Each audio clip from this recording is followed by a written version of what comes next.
So let's get started with our pre-trip webinar for Colombia. Topics we're going to cover today. First of all, I'm going to introduce your host, Amber, and then we're going to together talk about pre-trip preparation. That's the most important part of this webinar, so that you know what it is that you should bring along for this trip. We'll talk briefly about arriving in Bogota, the flight down, and we'll touch on some notes, some points from the itinerary, and most importantly, answer any questions that you have about this trip. So without further ado, this is Amber Riedel. Hi, everybody. Some of you may have traveled with Amber. She's one of our most prolific hosts. Is that the right word? Prolific? I feel like that's a great word. Yeah. That's a good one. Okay, well, it's yeah. And one of our most beloved hosts, the more important word. And so anyway, Amber, why don't you say a few words about yourself and specifically your role as the host of this trip? Absolutely. So hi, everybody. My name is Amber, and I'm going to be the host on this trip, what looks like a really, really amazing trip. I, too, am very thrilled to be on this with you. So I, as the host, am really here to make sure that this trip is everything Wheel and Anchor hopes it to be, everything you're hoping it to be. I'm there to sweat the small stuff so you don't have to. So it really is like, this is your vacation. You get to go on and focus on having a ball. And I'm focusing on making sure that all of the T's are crossed and the I's are dotted and everything is going on tickety-boo. I am a well-seasoned traveler. So I am Canadian. I live in Prince Edward County with my husband, and I have never been to Colombia before. So me as the host, though, am well-traveled, and I am a seasoned traveler in dealing with all of the uncertainties of travel and helping our guests also navigate if anything comes up or any hiccups come up. I will be on the ground before you arrive until you leave. And so I'm really there to make sure that you have a great trip. I am not an expert in Colombia. We have local partners and local guides to give you all of the historic information. So a lot of times if you ask me something, I will be like, let's go and ask the guide about that. That will not be in my purview. If you have questions about something on your booking form or something that you booked and how that worked, I may or may not be able to help you with that either, but I will definitely be able to point you in the direction of the team member that will be able to help you. So bottom line is I'm the gal on the trip with you to make sure that we maximize everything that this trip can be and will be together. Absolutely. And you'll have a great time with Amber because she's a lot of fun. Really, we get such great feedback. Exactly. And having a good time, learning a lot about Colombia, and making sure everything goes smoothly. So let's jump right in, Amber, and talk a little bit about what folks need to know to prepare for this trip. Colombia it comes with a lot of stigmas, and we can put some of that aside. And at the same time, there's some things that you do need to know, and there's ways you need to prepare. First of all, before you even leave, obviously make sure that you've got a valid passport. You might want to just check on that expiration date. It must be valid. Colombia's stipulation is that it must be valid for at least 6 months after your date of entry into Colombia. So if you have a passport that's nearing expiry, you want to just double check that, because in theory, there's still time to get a new one. I always take a copy of the passport information page. I typically have one on my phone because that's the thing that I have with me all the time. That it means that I can always leave the passport in the safe at the hotel, because you just don't, it's not something you need to be carrying around or want to be carrying around. So if you've got an extra copy of it, then if for some reason somebody should ask for it, then you've got it handy on your phone or a piece of paper if you're exchanging money or something like that. When you arrive, the one thing that you need to make sure that you're prepared to do is pay the entry fee, which works out to at current 256,000 Colombian pesos. It's about 90 bucks Canadian. You can actually only pay it by credit card. Thankfully, that's a lot more convenient for most of us. So just make sure your card is handy and valid and all the rest of it. on your way in. But apart from that, that's all you need. Passport in hand, credit card to pay the fee. You are good to go. So let's get right into the packing. Amber, you're the expert packer, particularly with a number of trips that you host.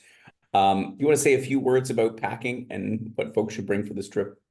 This is one of the toughest kinds of trips to pack for, I admittedly. So anyone that knows me knows I'm a carry-on only gal. And we are going to be in every kind of weather. So Bogota, we're going to be averaging low to high tens.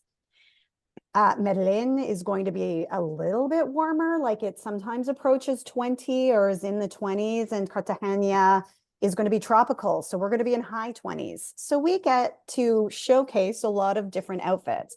Name of the game is going to be layers. So you'll want to bring layers, breathable things. We likely will be needing to put on in the morning, take off in the afternoon, put on in the evening.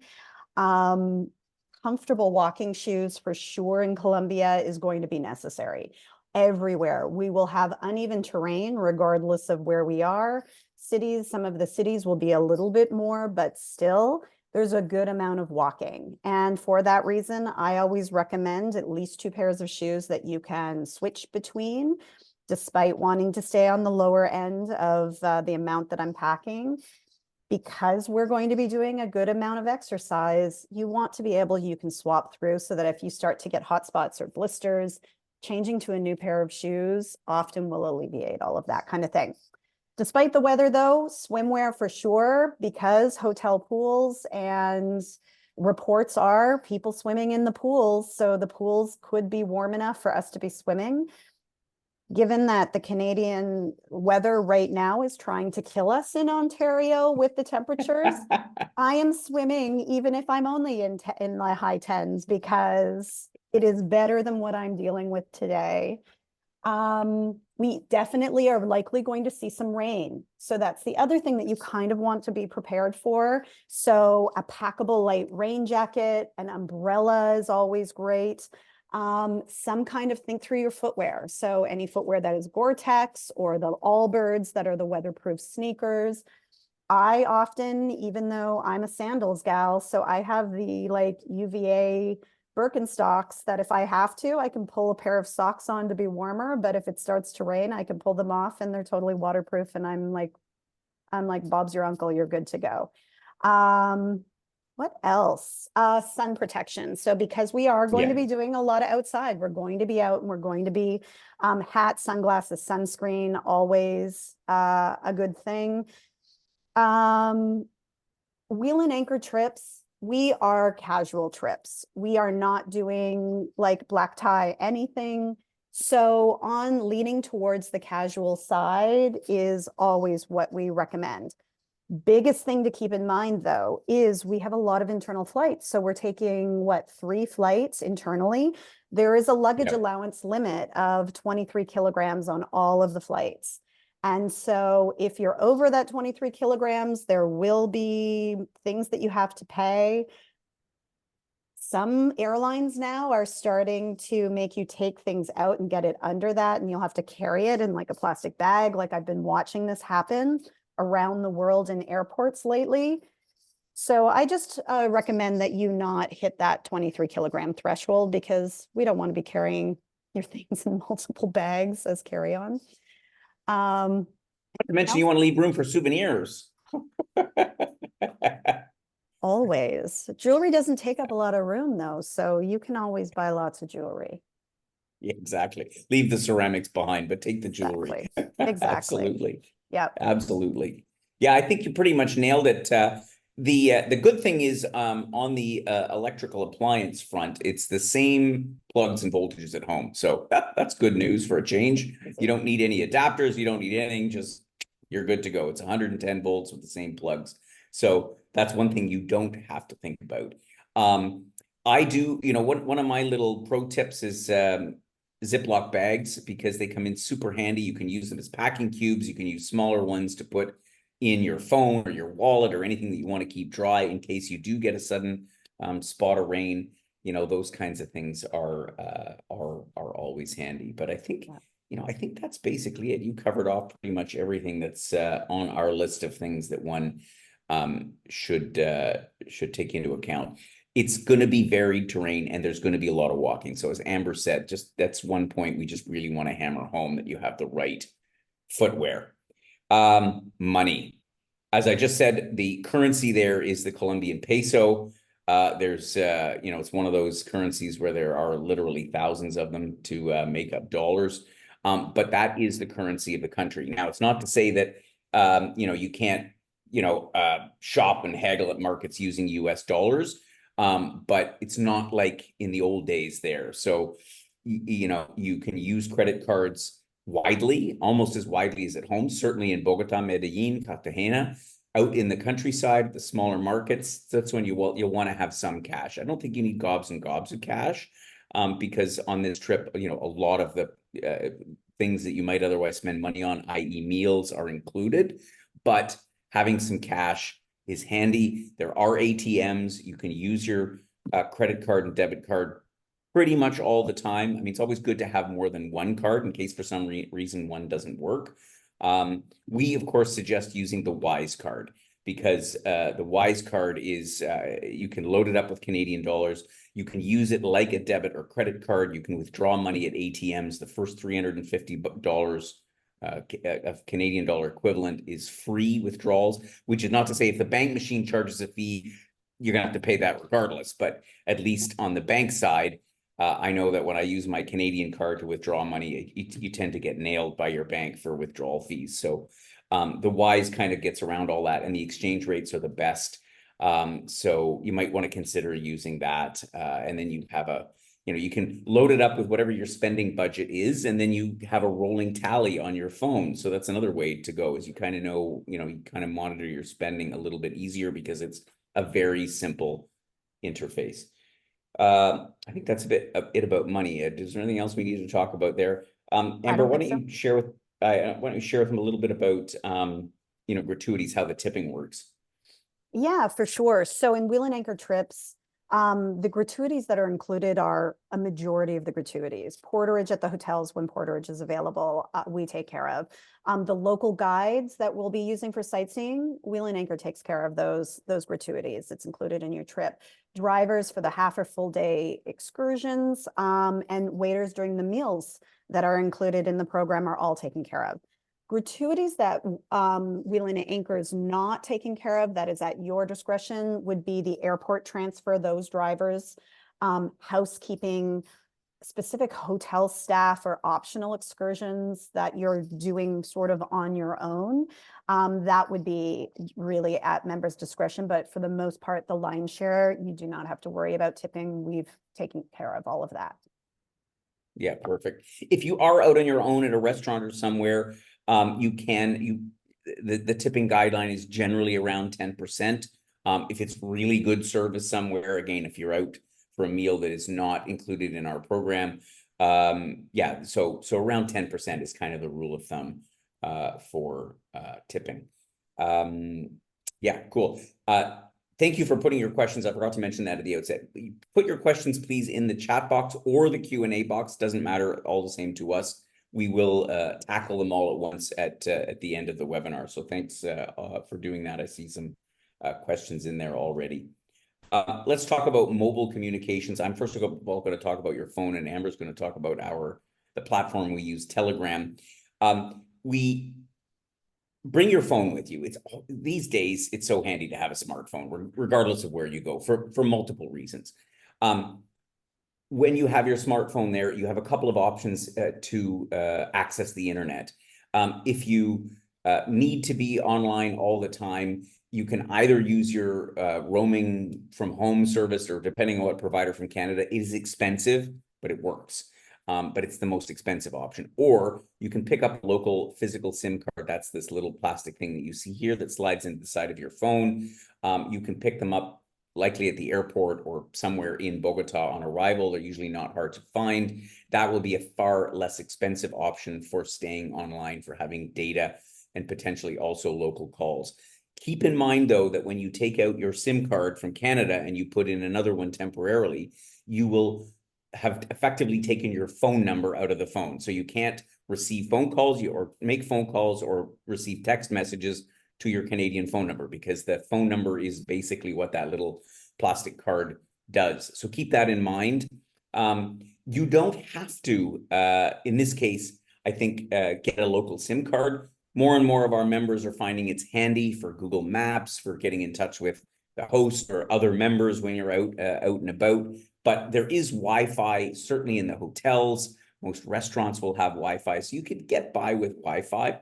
But the main reason for us as a group to have your phone with you, regardless of whether you get a SIM card locally or not, is because of Telegram, and Amber's going to tell you why. Sure. So Telegram is a communication platform. It's like WhatsApp. I can't think of any other ones that it's like, but WhatsApp is the one that's most like it. So it's a program that's downloaded onto your phone. So when you change your SIM card, your Telegram messaging continues to work regardless of what phone number, unlike text messages, which you can't text from your number when you change out the SIM card. So the reason we use Telegram is so that if people are using different SIM cards, there's still a communication platform that we can all use to be in touch with each other.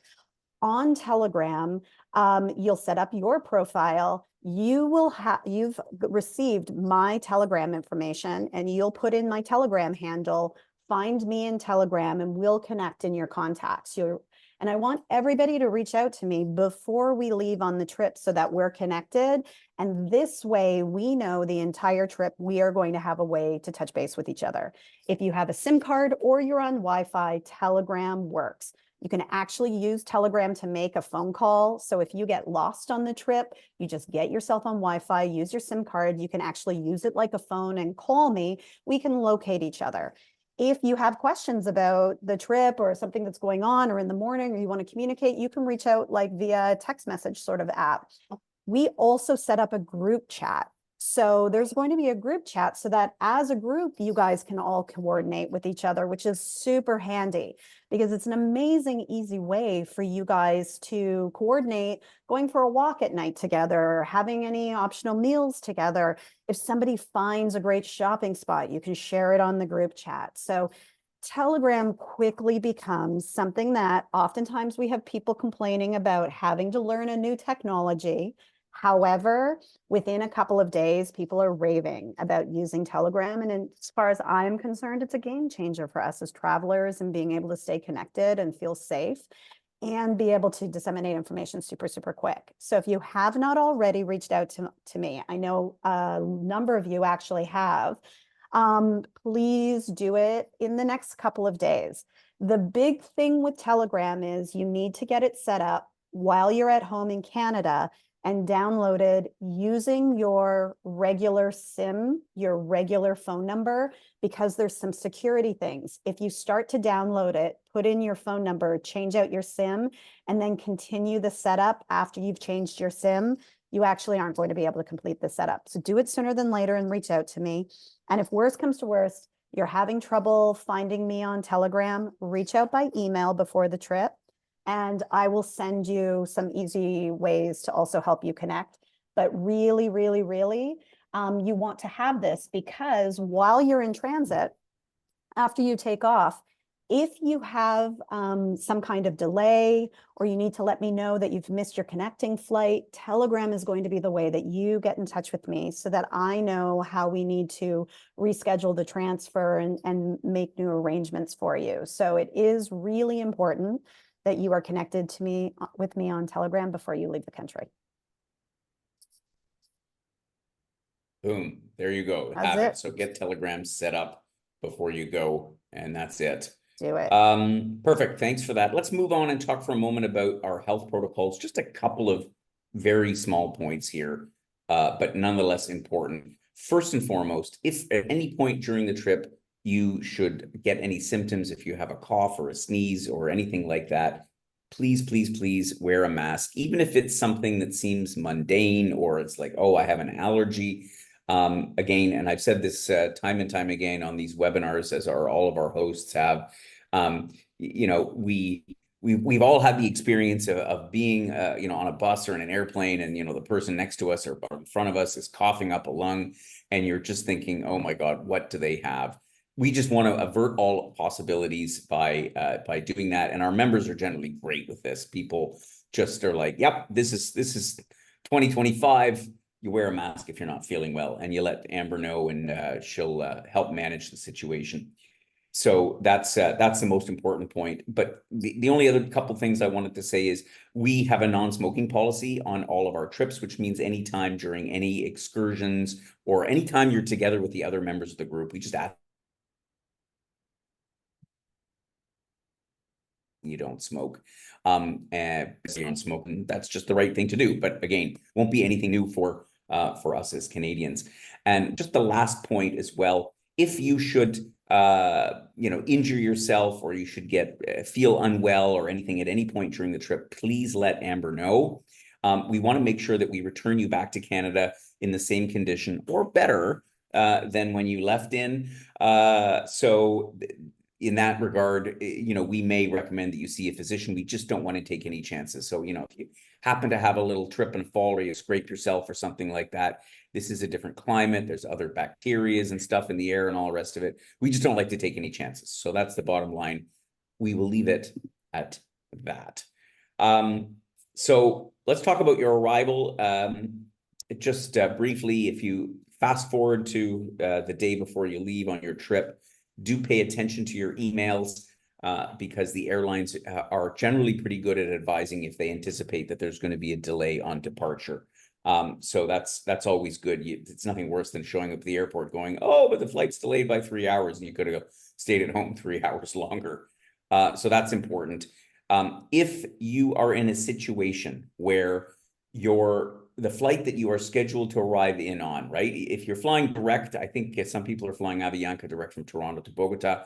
But if you're flying from elsewhere in Canada and you're transiting and you miss the connection and you're not going to be on the flight that you're arriving in on, that's the point when you need to get a hold of Amber via telegram as soon as possible, so that she can manage rebook your arrival transfers. Now, if you're coming in early, you'll have made your own arrangements anyway, so that's fine. But if you're arriving in on day one and there's a problem, let Amber know. She'll help sort you out. I think that's really important.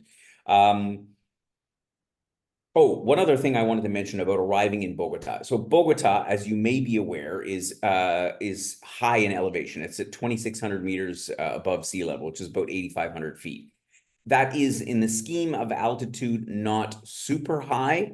That generally the threshold for when people really start to feel the effects of altitude is about 10,000 feet, or about 3,000 meters. Nevertheless, you may notice it, particularly if you decide to sort of run a marathon when you get off the plane. So you may notice a shortness of breath. So just keep that in mind, particularly if you do notice some effects of the altitude. Don't panic. It's not a big deal. You just have to not exert yourself too much, particularly in the first day or two, until you've acclimatized. You're going down anyway in elevation from Bogota down to Cocora Valley and Medellin. It's all down, down, down. So it's only Bogota. It's only the first few days. But again, you may notice some effects. So just keep that in mind. When you fly in, when you arrive at the Bogota airport, you'll be met by our driver, and they'll have your name or wheel and anchor on a sign. So look for that. If you don't find them right away, keep in mind that, there could be hundreds of other people. So sometimes there's a whole myriad of signs at the airport. They will be there, but you sometimes just have to sort of be patient and look for them. If you run into a problem, again, log on to the Wi-Fi in the airport, shoot Amber a message. We will connect you with your driver. So Yep. that should work out first fine. Is there anything else we want to mention about Amber? You're going to be in a day before, yeah? I think I'm actually having even an extra day, so I'm there a couple of days before. Beautiful. Excellent. So Amber will be there scoping out all the places to go and things to do and all the rest of it. So You got it. that should be great. Just a brief overview of where you're going again. Of course, Colombia, as you know, is situated up in the northwestern part of South American continent. Bogota being the capital where we're starting this trip.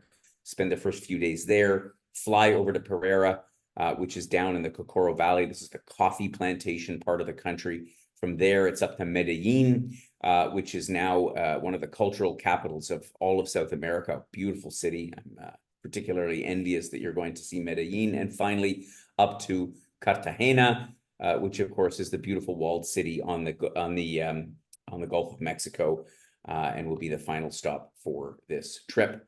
As I say, I'm not going to go through these things in great detail, but I did want to mention a couple of things. You're starting off in Bogota, which is quite a big city. It is a juxtaposition of old and new, so you'll be quite amazed to see these towering skyscrapers, but there's also some very, old, La Candelaria in particular, some old sections of town. Talking about what I said at the beginning, Colombia has a bit of a stigma attached to it, right? Because it was like the drug capital and gangs and, armed rebels and all the rest of this kind of thing. A lot of that is not really present anymore. A lot of the FARC rebels, they've been pushed up into the mountains, into the jungle. So it's not really affecting life in the city. That being said, it is a big Latin American city. So one should be, a little bit more prudent than you would be in a North American city. It's not, from a general crime standpoint, it's no more dangerous than anywhere else in North America. But, there is a disparity of wealth, as everywhere in Latin America. And so, there are people who are, who are financially challenged. So all I'm saying is you want to be just vigilant, aware of your surroundings, particularly in crowded areas and touristy areas. Don't bring any valuables with you on the trip. Like, leave them all at home. Seriously, you don't need any valuables for this trip. If you've got a camera, if you smartphone, I, by habit anyway, tend to be very discreet about it. I'm not sort of walking down with my phone in front of my face like this. Be a bit discreet about it because, these situations where something gets grabbed out of your hand, it can happen. Not likely, but impossible. It's possible. If you are on your, if I may, go ahead, Gordon, Amber, please. it's actually the phone snatching is the most common sort of petty crime now in Colombia, more so even than pickpocketing. Again, don't put your phone in your back pocket. That's just a request for someone to help themselves. But I do recommend that if you are somebody that likes to take a lot of pictures and stand and take pictures, this may be a trip that you want to have one of the lanyards that you can attach to your backpack. Have your phone on a lanyard, have it around your neck, have it attached to your belt, and it just be that extra caution because it's usually standing, taking pictures of big, monument type things that someone on a scooter goes past and snatches. I know a number of people that it's happened to, unfortunately, and it's in Colombia. So it is something that I wouldn't scoff at if I saw a lot of our travelers doing that, just to be savvy and feel secure. It just be prudent. Absolutely. It makes absolute sense. And as you say, the phone snatching is a thing. If you're out on your own, don't just grab a cab like you would at home. That's something you just don't do in Latin America. Stick to ones that are either arranged for the hotel or you use a ride sharing app like Uber. That's fine. But don't just hop in any taxi. And, stick to well-lit areas if you're out wandering around at night. It's safe-ish at night, but, so just check with Amber, check with your local guides. This is an area of the world that is, you're gonna absolutely love it, but you want to be a little bit extra cautious. So Bogota, you're going to be there for a few days. You're going to get up to the viewpoint at Monserrate. This is one of those tourist spots because it is a viewpoint overlooking the city that you'll want to be, prudent again with your phone. But you're gonna be mesmerized by the city. When I was first in Bogota, I swear to God, I said I thought I could live there. Candelaria is the old part of town with these colorful buildings, the markets, and so on. It's absolutely charming. Again, a bit of a touristic hotspot. You're going to be lucky to be there on Sunday. Well, not lucky. We actually did sort of organize it this way to go to the Usaquén market. The Usaquén market is interesting because it only takes place on Sundays and holiday Mondays. There's a wide range of goods. So this is more than just your average like Sunday food market. There's jewelry and textiles and leather and antiques and handicrafts. You'll find interesting stuff there. Keep that luggage allowance in mind. There's live music that goes on there. and it's set in a lovely, lovely neighborhood, which is called Usaquén, obviously, which has colonial architecture and cobblestone streets, like you saw in the last picture. You're really going to enjoy this market. So that's one, and you're going to have lots of free time to enjoy that. You're going to be up at Zipaquirá as well, the Salt Cathedral that's underground. This is quite an architectural marvel. And then, as I mentioned, after your first days there, you're going to fly down to Salento in the Cocora coffee region. You're going to have some time to see these Cocora palms, the tallest palm trees in the world. That's actually our colleague Elsa, who did the reconnaissance on this trip last year. You'll get to visit a chocolate farm. So next to coffee beans, also cocoa is planted and grown down there, and you'll have an amazing experience where you'll get a chance to see how cocoa beans are harvested and actually converted into chocolate in this wonderful environment. It's going to be beautiful. Medellin, I think, is going to be a highlight. This is a city that obviously has a dark past, but has completely transformed over the last 15 years. Again, it was named as one of South America's capitals of culture. In particular, this neighborhood called Comuna 13, which was one of the most violent parts of the city. And now it has been completely gentrified. It's known for its street art and graffiti. They've got community-led tourism, which is local guides that give you a real authentic insight into how this whole neighborhood is transformed. So this is going to be, I think, very fascinating. I think you're going to be really taken by Medellin. You're going to get a chance to go out to Guatape. And then the last, of course, leg of the trip is Cartagena, which is this amazing city on the Gulf of Mexico. So it's on the Caribbean. As we said before, it's tropical climate. It's known because it's one of the few cities with a walled old town. You'll get a chance to see that. Being a touristic hotspot, again, this is where you want to be mindful of the pickpockets, the phone snatchers, and all the rest of it. This area called Getsemani, which is full of it's got a very vibrant street art scene. This is an area, again, you want to be a little bit cautious about, just in terms of your valuables and your phone and all the rest of this, but taking it all in with the street performers and the food vendors. It's a real Colombian experience to visit this area. And again, this used to be a dangerous part of town that they turned into this very hip sort of bohemian neighborhood. It'll be a highlight of your time in Cartagena. And of course, you'll get to see these old colonial buildings as well, like the San Pedro Church. Lots to see.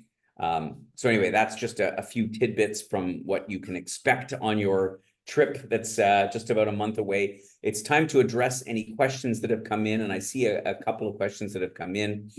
First of all, Harriet asked about if there's a departure tax from Cartagena. There technically is a departure tax. It should be built into the price of your ticket. Never a bad idea to keep a few bucks, and usually everybody has a few dollars left when they're leaving. The departure tax equates to somewhere between $35 and $40, but normally it's included in the price of the ticket. So it shouldn't be something you have to pay extra. So thanks for asking the question. Judy asked how expensive things are in Colombia. Well, compared to home, they're cheap. So Colombia is an inexpensive destination. Now, if you go in and you want to have a cocktail in the Four Seasons Hotel in Bogota, that's going to be the price of any Four Seasons hotel in the world. But if you go out to the markets, the local cafes, bars, and everything, you're going to find things very, very inexpensive, right? Their whole economy is a much lower cost of living. Amber, do you want to say anything else about that before I jump on to the next question? I'm kind of just doing a quick little Google search just to say it's really tough to answer this question with the cost of inflation. So I'm finding, going back to countries 6 months later, things are costing quite a bit more. Currently, it's looking like, for example, a taxi is around 20,000 pesos. A cup of coffee is about $1 Canadian. Is what we're looking at. So if you kind of do the coffee test, so here we would likely do $3 to $4 at a Starbucks. It's looking like it's about $1. So kind of apply it from there. Yeah, exactly. Judy asked if it's helpful to bring lightweight binoculars. Helpful, not critical on this trip. There's no wildlife viewing per se. I mean, you're likely to see a few birds. And I know one person on this trip will be happy to hear that, but so That's right. you can always You will borrow. be, I promise you'll be in good company because I do know who you're talking about, and I guarantee there will be someone with binoculars finding birds. So Exactly. if you So want to if join that's them, bring your binoculars. exactly, Truthfully, that's the I have point. never regretted bringing binoculars on a trip. No, Like it's ever. Exactly. surprising what you pull them out and use them for. So if weight is no option and, throw it into your backpack, I think I've had it, Yeah, but exactly. not necessary. But Yeah, okay. necessary not. So again, if you've got some extra room, by all means throw them in. And as Harriet pointed out, small binoculars, big telephoto lens. Thank you for that anecdote, Harriet. We appreciate that. That's great.